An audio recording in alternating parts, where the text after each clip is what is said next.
Que le he dado a esta charla es un poco desde el punto de vista que tenemos, obviamente, en lo que estamos trabajando nosotros aquí todos los días, que es la parte de ciencia y cómo esa ciencia se puede aplicar a los datos, ¿no? Al fin y al cabo, es un poco lo que estáis buscando, ¿no? O sea, es el tema de cómo trabajar con grandes cantidades de datos y darle sentido, ¿no? Obtener valor de los datos, ¿no? Que es un poco lo que se persigue en muchas áreas o actividades que están enfocadas a trabajar con la información, ¿no? A nivel empresarial o a nivel académico. Para ser más específicos, en la parte de investigación en donde yo me encuentro, tenemos como tres grandes focos. Uno que es los bits, que es lo que le llamamos computación clásica, y explicaré un poco por qué. Estos bits, no voy a entrar mucho en detalle, me voy a centrar en esta presentación en la parte de neuronas y qubits. Neuronas por la parte de inteligencia artificial y qubits por, obviamente, los computadores cuánticos. ¿Y por qué me voy a centrar en esas dos? Porque, obviamente, son en las que yo primero estoy más involucrado y creo que os puedo dar más valor, ¿no? La parte de computación clásica es algo que ya está ampliamente cubierto, aunque obviamente se sigue investigando por temas, por ejemplo, de cómo mejorar sistemas de almacenamiento, temas de comunicación, pero bueno, yo me voy a centrar en los dos puntos que he marcado, ¿no? La parte de inteligencia artificial y la parte de los qubits. Voy a empezar por la parte de inteligencia artificial porque entiendo que estaréis bastante más sería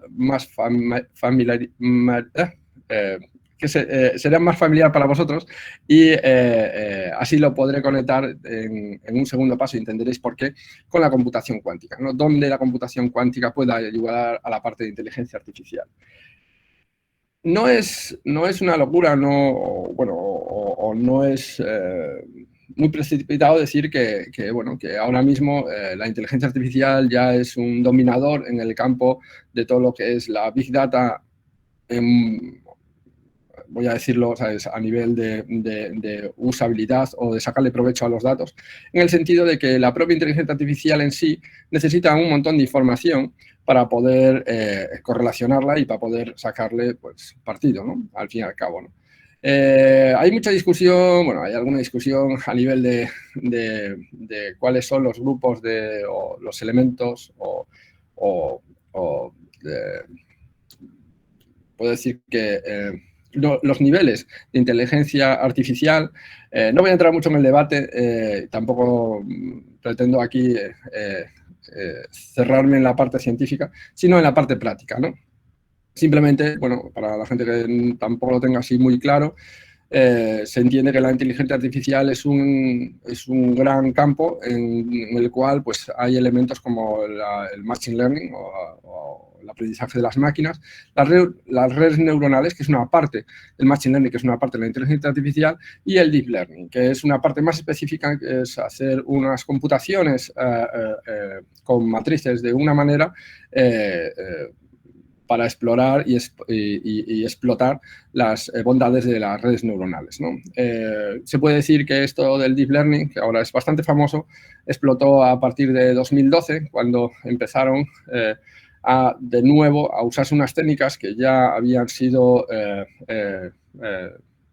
punto o habían sido interesantes al finales de los años 90, pero no fue hasta el 2012 que, usando tarjetas gráficas para juegos, se vio que se podía llegar a trabajar con grandes cantidades de datos para entrenar redes neuronales de una forma más eficiente y que obtuvieran un resultado muy cercano a lo que sería un humano. De hecho, gracias a este salto de estas técnicas, en pocos años se superó en clasificaciones que se usan como benchmarking para saber un poco el estado del arte de estos modelos, pues en pocos años, usando estas técnicas, se superó lo que sería el grado de un humano, ¿no?, a nivel de error de clasificación. Y bueno, es por eso, porque estamos todos hablando ahora mismo de inteligencia artificial, deep learning y todo eso. Dicho eso, No voy a hablar de muchas cosas que a lo mejor la gente tiene en la cabeza, porque ya son realidad, ¿no? Ahora mismo la inteligencia artificial y obviamente toda la Big Data que se tiene que usar para suministrarle, ¿no? O en donde se aplica esta inteligencia artificial, ese conjunto de datos, para sacar o mejorar las predicciones o tener resultados como clasificaciones o generaciones, es algo que ya se aplica en muchos campos, ¿no? Estos son unos ejemplos de cosas que ya se están haciendo, ¿ok?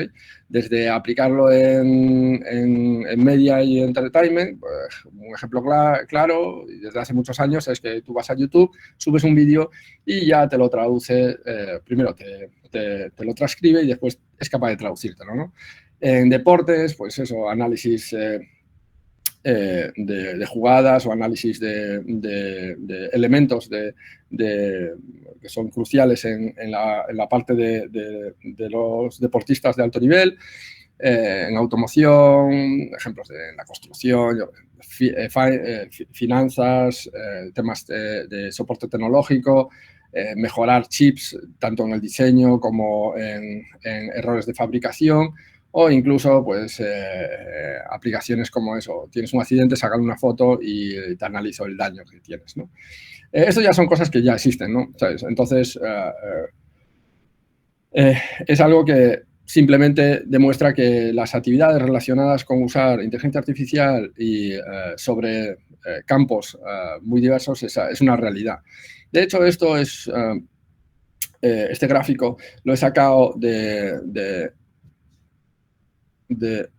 este reporte que os aconsejo que os veáis, ¿ok? Esto es de la Universidad de Stanford, ¿ok? Donde es un estudio de la Universidad de Stanford que saca todos los años, ¿ok? Y hace una prospección de cómo ha evolucionado, ¿no? Durante ese año la inteligencia artificial, por ejemplo, esto es sobre el año 2001, y aquí nos va a dar unos tips de qué es o cuáles son o cuáles han sido las cosas características o más destacables del año pasado y también un poco lo que va a ser tendencia. Y esto simplemente se puede entender que es un efecto del interés que tiene toda la comunidad por el campo de la inteligencia artificial, tanto académico como a nivel empresarial, ¿no? De hecho, este es un ejemplo del número de patentes, ¿no? Podéis ver que el número de patentes a nivel de IA, ¿sabes?, publicado, pues es gigantesco. Esto solo fue hasta el 2019, ¿ok? Esta gráfica, pero podéis ver que la tendencia es pues, no voy a decir exponencial, pero se nota que va hacia ahí, ¿no? Y también me gustaría que os fijarais un poco, ¿sabes?, cómo está la distribución a nivel de regiones, ¿no? China se está consolidando como uno de los punteros a nivel de la parte de publicación de papers, después está Europa y Estados Unidos, aunque parece muy fuerte, pues bueno, ahora mismo el número de papers pues, está un poco lejos.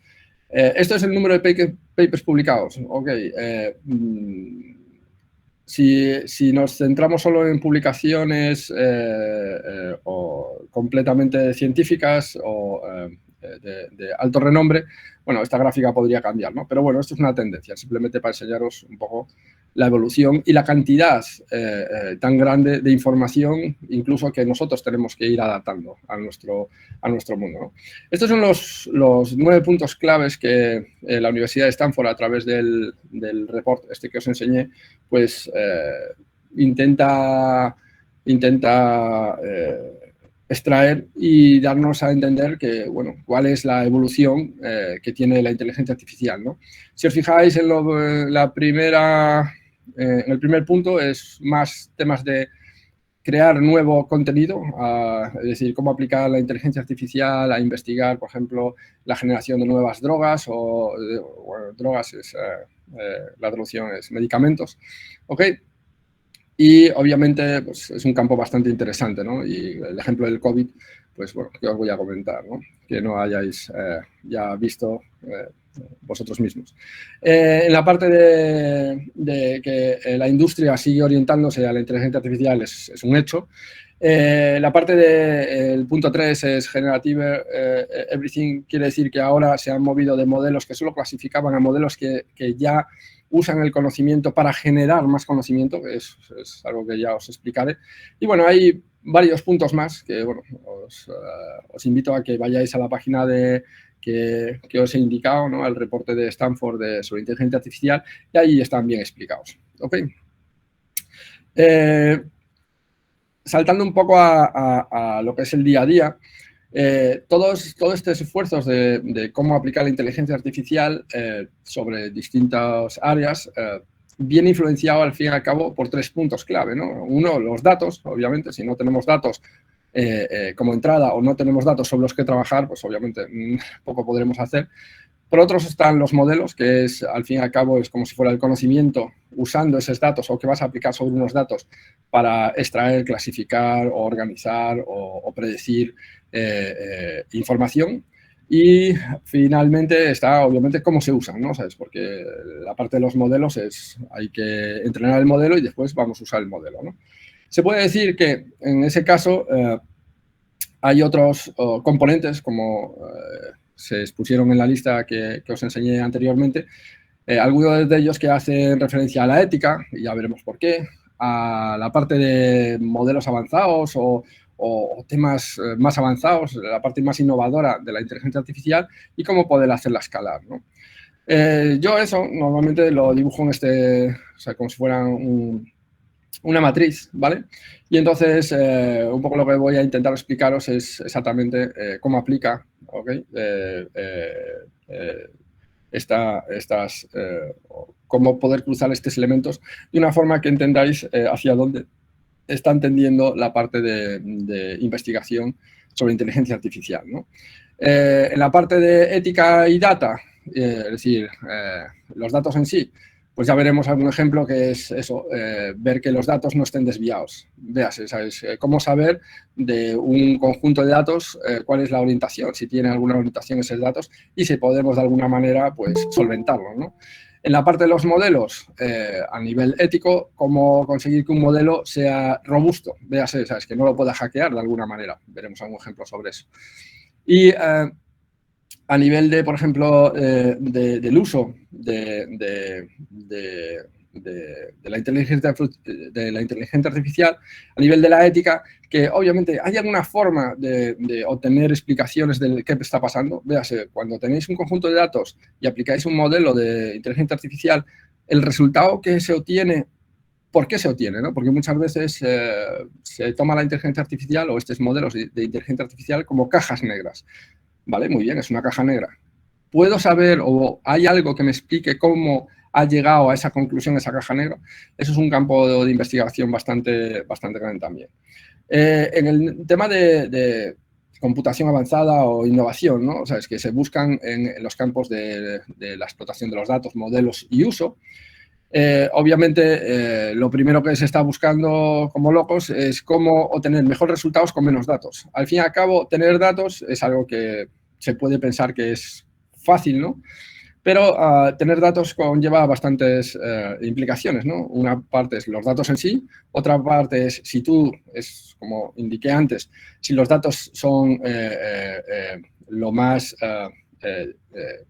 diversos posibles, ¿ok? No tienen ninguna desviación y obviamente pues eso pues, conlleva que muchas veces, aunque parezca que tienes un montón de datos, al final te quedas con menos cantidad de la que tú creías, ¿no? Que tenías, ¿no? Y entonces, bueno, se está trabajando mucho en cómo poder trabajar con pocos datos, cómo aumentar los datos. Bueno, hay muchos trabajos sobre eso y algo veremos. La parte de multimodelos, es decir, cómo coger y hasta ahora se decía, bueno, algo es un perro, algo es un gato. Pero estaría bien decirle, oye, te paso una imagen, te pregunto qué animal es y que me digas el sonido, ¿vale? Que me genere un audio del sonido de esa foto que le he puesto, ¿no? Entonces ahí, si estáis siguiéndome, entendéis que a lo mejor vamos a tener que unir varios modelos. Eso es la parte de multimodal, que es bastante interesante. Y la parte de foundational models, que es simplemente que va a haber una tendencia ahora mismo en coger y definir unos modelos base que nos permitan generar o hacer más de una tarea sobre el mismo modelo y no tener distintos pequeños modelos, ¿no? También veremos algún ejemplo sobre eso. Y, bueno, en el uso, pues, la parte de que el sistema, pues, aprenda solo o evolucione solo de una forma automática, ¿no? Que es bastante interesante. En la parte de la escala, pues, ejemplo en la parte de los datos, no sé, para los que no tengan mucho conocimiento de inteligencia artificial o de temas de visualización, deciros que normalmente los datos que le metáis, aunque vosotros sacáis una foto con vuestro móvil de miles de píxeles, muchas veces la información que se le pasa al modelo, por las limitaciones de la memoria y del tratamiento de la información, son 64 por 64 píxeles o 256 por 256. Aunque vosotros tengáis 1000 por 1000 o 2000 o 5000 por 5000, ¿no? Porque los móviles nuevos son impresionantes, al fin y al cabo los modelos tienen que reducirse a lo que serían unos tamaños que les permitan, pues, escalar, ¿no? A nivel de memoria y de poder entrenar esos modelos y después poder usarlos, ¿no? En la parte de escalado y modelos, obviamente, cómo distribuirlo y cómo ahorrar energía, ¿no? Pensar que la computación para entrenado de modelos con GPUs, pues es un problema energético y entonces, pues, se está investigando cómo intentar solventar eso. Y después, finalmente, el uso de elementos que te permitan escalar automáticamente. Bueno, vamos a entrar ya, ¿sabes? Simplemente era eso, ahora voy a volver a repetirlo, pero con ejemplos, ¿no? ¿Sabes? Con un par de ejemplos para que os quede muy claro, ¿no? Y que estemos todos en la misma página, ¿no? Como os decía antes, en la parte de ética, esto es un ejemplo de cursos que se están dando. Si os fijáis, en el cuarta posición aquí está ética, ¿ok?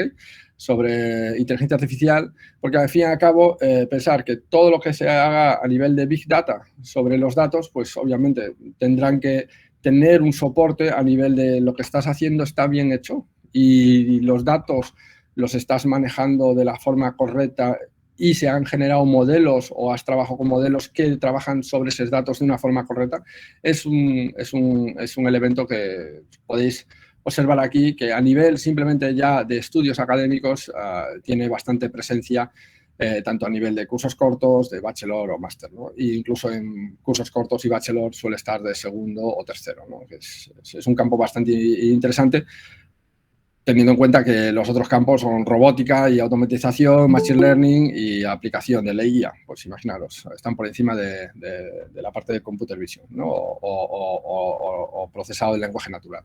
Es bastante interesante. ¿Y por qué es bastante interesante? Porque en los últimos años se han visto demostraciones. Esto le ha pasado al equipo de Twitter. Tengo el placer de conocer a la directora que lleva el equipo de machine learning de Twitter, que es Arianna. Y esto les ha pasado hace un año y poco, que ellos tienen una herramienta que cuando tú subes dos fotos, ¿vale? Él selecciona el punto que es más llamativo de la foto, ¿no? Entonces surgió, pues, bastante controversia cuando una persona empezó a hacer experimentos y ponía dos fotos, por ejemplo, Obama y un niño de Obama, los pasaba a Twitter y Twitter siempre cortaba por el niño, ¿no? Entonces, si os fijáis, bueno, con toda la sensibilización a nivel de diversidad y de inclusión, pues obviamente estas cosas pues llaman bastante la atención y, bueno, el equipo de Twitter tuvo que salir, ¿sabes?, un poco a la defensa diciendo cuáles eran y cómo hacían los algoritmos y por qué daba este resultado, ¿no? Aún así, vuelvo a lo mismo, ¿sabes? Es un trabajo de prueba y error y generar mejores modelos y trabajar en elementos que permitan, obviamente, coger los datos y con ellos obtener mejores resultados. Esto lo podemos interiorizar o lo podemos simplificar en un gráfico, que al final de este gráfico es el típico gráfico que se usa cuando tú te vas a generar tu pipeline de desarrollo a nivel de inteligencia artificial. Esto vale para cualquier desarrollo, pero bueno, esto está enfocado en inteligencia artificial, que es que tú normalmente preparas los datos, entonces ten cuidado al preparar los datos, ten cuidado al entrenar los datos, ten cuidado, testea bastante para saber que no hay ni desviaciones ni problemas con esos datos y con el modelo. Deployas el modelo, es decir, lo pones en producción, analiza, ve que el modelo se va comportando con los datos, obviamente con esos datos nuevos que le entran, se va comportando adecuadamente, y si reentrenas y sigues, intentas hacer un ciclo continuo de integración donde mejoras el modelo, o sea, ten cuidado todo el rato en ver que no haya nada que obviamente a nivel de ética pues falla, ¿no? Esto simplemente es un ejemplo, Paco lo reconocerá porque nosotros trabajamos en este ejemplo ya hace años, y simplemente esto es para enseñaros, por ejemplo, que yo que sé, cojo esta bombilla y le puedo añadir ataques, ¿ok?, a esta bombilla, y entonces cojo y hago que un ataque que un humano no percibe, ¿ok? Para vosotros, si yo muevo esta barra, seguiréis viendo una bombilla, pero para la máquina, ¿ok?, metiéndole unos puntos muy detallados, se ha conseguido hackear el modelo. Es decir, si tú coges una imagen, ¿ok?, y modificas esa imagen o un texto y lo orientas de una manera para confundir a un modelo de Machine Learning, pues, bueno, lo estás hackeando, ¿no? Entonces, fijaros, eso, claro, es un problema que al fin y al cabo también tiene que ser considerado, ¿no? Cómo robustos son estos modelos, ¿no?, que era el otro ejemplo que os ponía, ¿no? Entonces, bueno, hay unas técnicas que se buscan para aplicar para que, ¿veis?, se pueda corregir en alguna manera ese tipo de ataques, ¿no? Fue muy famoso ahí atrás un ataque en el cual lo que se hacía era, ahora mismo, obviamente, por ejemplo, los coches autónomos, eléctricos y autónomos están bastante de moda, en auge de toda esa tecnología, y bueno, pues unos científicos lo que han hecho es intentaron hackear el sistema que detecta las señales de tráfico, ¿no?, de varios de estos coches, y poniendo unas pegatinas que para un humano no percibes nada muy disruptor, la máquina pues o entendía sea, mal la señal o no la entendía, ¿no? Entonces, fijaros, eso es algo que también afecta directamente a cuando apliquéis modelos. Véase, ¿sabes?, todos los datos que tenéis, es decir, todo lo que tenéis para usar en Big Data, todas esas herramientas, pues alguien tendrá que validar y ver que esas herramientas son válidas y de alguna manera no son hackeables a nivel de la introducción de los datos o la manipulación de los datos, ¿no? Saltando a la parte de innovación, en la parte de modelos, de data y del uso, como os comentaba, bueno, hay varios aspectos. Me voy a centrar en los que últimamente, en los últimos año y medio, dos, han estado más en la voz de todos, que es todo el tema a nivel de procesado del lenguaje natural, varias iniciativas o varios proyectos han generado pues han generado bastante ruido a nivel de todas las posibilidades que se están abriendo y cada vez se van a abrir más, ¿no? Uno de ellos es una de las cosas, de los tipos de avances y proyectos que han resonado más últimamente, es algo que se llama Transformers. Esto es el tipo del modelo, ¿okay?, que se usa, y se le ha denominado también por la Universidad de Stanford modelos fundacionales, ¿no? Estos modelos fundacionales lo que buscan es que intenten cubrir varios de estos aspectos que he hablado, ¿no? Por ejemplo, que con pocos datos yo pueda entrenar el modelo, y aún así el modelo es muy complejo porque va a tener que almacenar relaciones de esos datos en sí, ¿no? Entonces, por ejemplo, Google presentó este modelo que se llama BERT, ¿sabes?, que lo que hace es, tú le das una información, tú le das un texto y enmascaras una palabra, ¿ok?, y él predice esa palabra, ¿no? Pensar que esto, si lo pensáis desde el otro punto, imaginaos que tenéis un montón de datos y con eso podéis aumentar los datos. Véase, tenéis un set de datos y enmascaráis parte de esos datos y eso se los dais a entrenar al modelo de Machine Learning. De hecho, bueno, la técnica esta ya hace eso por ti, hace el enmascaramiento por ti, y lo que consigue es aprender más con menos información, ¿no? Y aprenden muy bien, y entonces eso es muy interesante, ¿no? Que el sistema llegue a ser muy bueno aprendiendo con menos datos, ¿no? Y entonces, bueno, hubo un montón de trabajos sobre eso, y la evolución de ese trabajo, por ejemplo, acabó detonando pues, uno de los proyectos más famosos, que es GPT, que lo que busca aquí es, bueno, tú tienes un texto y te sigue completando el texto, ¿no? Entonces, seguro que habéis visto en noticias o si tenéis interés por el mundo de la inteligencia artificial, que todo el tema este del GPT, que vino de la gente de OpenAI, bueno, ha hecho mucho impacto en los 2 últimos años, sacando modelos GPT, GPT-1, GPT-2, GPT-3, que es en el que estamos ahora. Y, bueno, cada uno de estos modelos, cada vez más grandes, lo que buscan es eso, almacenar información, es decir, relaciones entre palabras, y con eso, pues, buscar nuevas maneras de generar información basada en una información que había antes. Y ya no solo generar, sino crear nuevas tareas o solucionar tareas que antes eran difíciles de generar o más complicadas o tenías que usar modelos específicos, ¿no? Un ejemplo que la gente usa o hace aquí con GPT es, por ejemplo, traducción. Tú le pones un texto, le dices tradúcemelo a otro idioma y él entiende que traducir a, ¿sabes?, es una acción, ¿sabes? Y entonces te busca la traducción, ¿no? Que, bueno, pues con un solo modelo pues tienes más de una aplicabilidad, ¿no? Déjame por aquí, ok.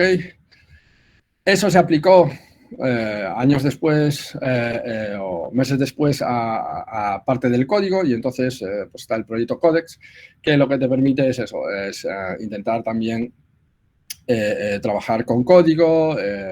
Hay el copilot de GitHub, ¿sabes? Que te permite, tú estás escribiendo tu código y él te lo autocompleta basado en conocimiento, es decir, en todos esos datos que adquirió de todo el contenido, los datos de open source que hay sobre proyectos similares al que tú estás trabajando, y es muy interesante para, obviamente, mejorar la productividad.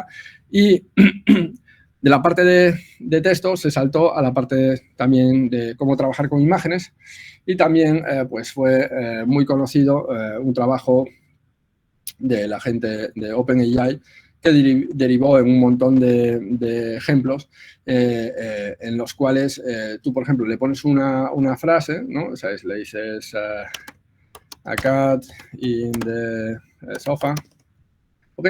Y él con este texto, da igual. Con este texto, él va a intentar generar una imagen. Véase, en vez de coger una imagen y de ahí extraer un texto, esto es la parte más generativa, ¿no? Y a nivel artístico ya se está usando, pero también se está usando, por ejemplo, para generar asistentes, por ejemplo, para diseño, ¿no?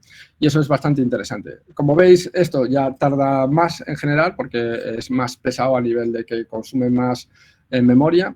Pero bueno, generará algo en algún momento que intentará hacer que le puse un cart, no sé qué interpretará, bueno, generará algo parecido a eso. Hay muchos ejemplos por internet bastante interesantes, os recomiendo que busquéis Dalí y veréis un poco hacia dónde se está yendo, ¿no?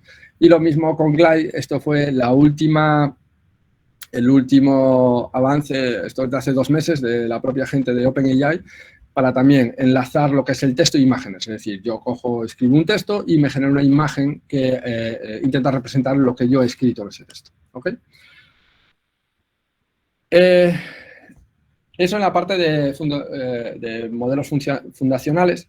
Y en la parte de multimodal es simplemente para que entendáis un poco también otras tendencias. En esta tendencia es coger varios modelos y conectarlos, ¿no?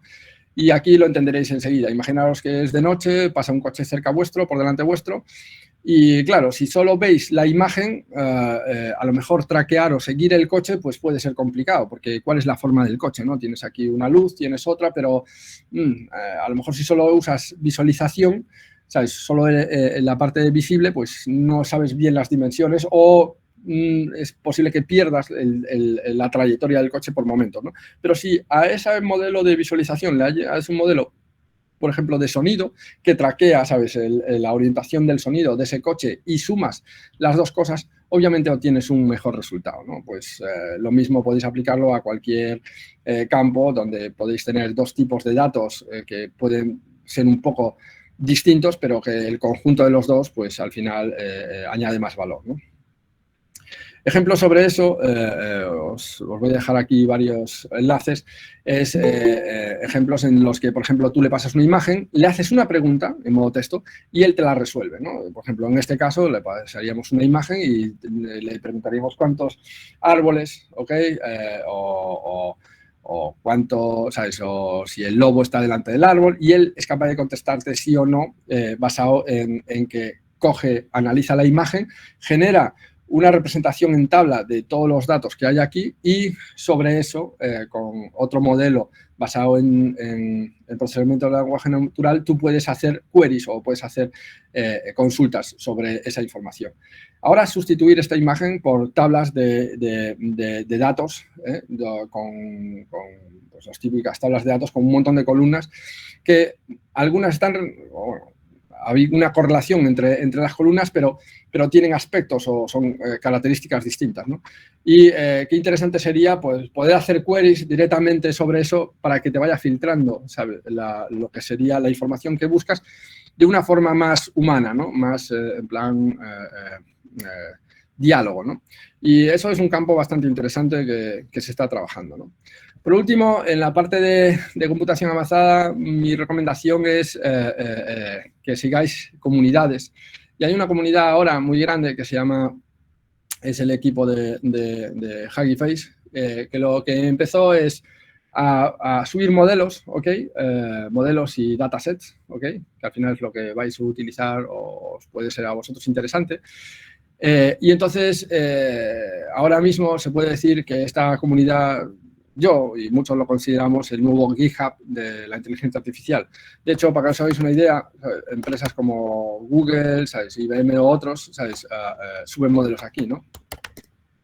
Y es bastante interesante, ¿no? ¿Sabes? Ver que mucha comunidad está subiendo modelos y subiendo datasets. Y lo interesante que tiene esta comunidad es que trabaja para simplificarlo todo. Véase, con un solo modelo o con con unos datasets, perdón, con múltiples modelos y múltiples datasets y una herramienta y un script, una librería que ellos tienen, pues poder descargar y trabajar con todos estos modelos de una forma fácil, ¿no? Con un par de líneas, ¿no? Y no tener que desarrollar el modelo 100%, ¿no? Para nivel de aprendizaje y usarlo para obtener modelos base y sobre ellos avanzar es una herramienta fundamental a día de hoy. Dicho eso, pasamos a la parte de escala y ya nos vamos a meter ya a las cosas más curiosas, que, bueno, como os comentaba, los datos en sí es algo que es necesario para la parte de los modelos de inteligencia artificial y cada vez los modelos son más grandes. ¿Qué quiere decir eso? Pues que consumen más información y al consumir más información, quieras o no, pues tienes que hacer más procesado, ¿no? Aquí lo que veis es una representación de la evolución de los últimos años, de los últimos 5, 6, 7 años, de modelos, ¿ok? Y del tamaño que han tenido esos modelos y la calidad que tienen esos modelos. Cada vez, obviamente, tienen más calidad, pero para obtener esa calidad, pues los tamaños de esos modelos, es decir, lo que tienes que computar para que aprendan y lo que consume después en memoria para poder trabajar con ellos haciendo inferencias, es más pesado, son más pesados, vamos a dejarlo ahí. ¿Okay? Entonces, eso es un problema porque, bueno, pues tienes que tener máquinas con más memoria y tienes que tener, pues eso, sistemas distribuidos más grandes para poder hacer entrenamientos en menos tiempo. Pensar que modelos de los que aparecen por aquí, ¿ok? Pues tardan en entrenarse semanas usando el último hardware para Machine Learning y no estoy hablando de un ordenador, estoy hablando de un data center y pues tienen ahí durante semanas trabajando a muchas máquinas para poder entrenar estos modelos, ¿no? Entonces, obviamente, podéis entender que ahí hay un gap que la parte científica intentamos solucionar, ¿no? Y, por otro lado, es como mucho de ese entrenamiento, pues, obviamente, viene de la parte científica, viene de tunear, a mano, generar tus modelos, pero obviamente también se está trabajando en cómo conseguir herramientas que te intenten generar modelos en base a lo que tú buscas, ¿no? En base a los datos que tienes o en base a la salida que esperas, ¿no? También es un campo de investigación bastante interesante, hay bastantes trabajos sobre eso.